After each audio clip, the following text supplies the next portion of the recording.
the men's loneliness epidemic. Bingo. All right, so with the men's loneliness epidemic, we're all sick and tired of hearing about it. Most of us don't feel bad for them, especially if you're a woman who's been trauma dumped on your entire life, who's been abused, beaten up by them, not seen as valuable in any type of a relationship, from mother to sister to friend to lover to wife to anything, right? So we've had it, and we don't care that they have a loneliness epidemic, because women have had a much bigger loneliness epidemic. Women attempt suicide 4 times greater than men attempt suicide, yet all we hear about these high rates of unmatched, male attempts at suicide and such. So when we hear these things, we kind of go, whatever, it's enough. Also, though, I want to say that the reason the last couple of weeks have been a breakthrough with the men's loneliness epidemic, okay, is because finally researchers have stopped saying that it's women's responsibility to take care of men who are going through this. That was a huge mistake. Women have already decided we're done. So to try to re-victimize us into the system is a joke, all right? And when we heard repeatedly in the last couple years that men were going through this loneliness epidemic and they weren't getting enough sex and they were committing more suicide, we were also being told as women that if we don't marry them or at least cohabitate with them, they're going to vote right. They're going to vote extremist. They're going to murder more frequently. They're going to become more alcoholic and, bigger drug abusers than they already were, and all this. And all us women said, wow, what a treat for me. Is that what I get to cohabitate with? Can I be first in line? So it wasn't working, to say the least.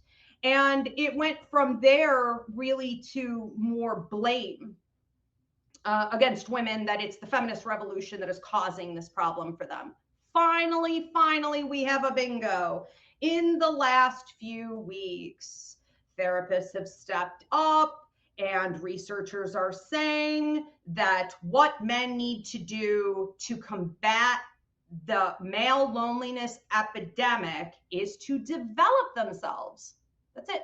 They need to develop themselves. Yep, that's it. That's the solution. Now, we've been saying it for centuries, but with this, there are also suggestions about how. And while most men are refusing it, the ones that are actively working with it are growing leaps and bounds.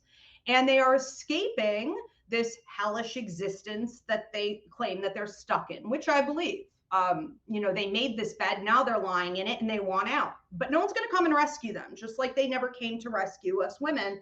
That fairy tale doesn't exist, and now it's their turn to get out of it. And one of the ways they're going to do that is, yes, through self-development, but also through genuine communication with other people, not necessarily just men, but especially men. And what they're framing this as is men learning how to be friends to one another. That's it. So when men say, well, we never get anything, and, we're not, we don't have friends. You don't have friends because you're not a friend. You're not kind to other men. You don't listen to other men.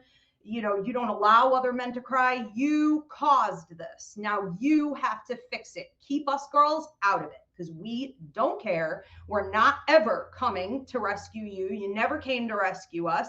And finally, I think we're on to some improvement. So what does this mean on a larger scale? Spiritually, astrologically? Well, astrologically, with Pluto in Aquarius starting January 20th and a couple other transits we have coming on, we're seeing the revolution really in place, right? The awakening, the new world, being built. And this is led by women in revolution. So if that's the new world and men are finally waking up, some of them anyways, they're finally waking up and they're saying the key to, us being able to advance and go with women in this new world that's being created is us going through self-development, self-care, taking care of other men, redefining what, I guess, if you feel you need to, being a man is or masculinity is. I'm not into any of that. I don't care about any of that. But if that's what people need, men certainly do feel they need that, okay, those titles, and they need them defined. If that's what they need right now, good for them. Okay, so we are now moving in the right direction where some of the gentlemen are going to be getting on board.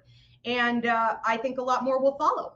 Okay, so strength in numbers is a good way to say it. And men trying to be authentic have not had strength in numbers up until this time. And it's sad to watch, them being abused for being like a human, so this is good for them.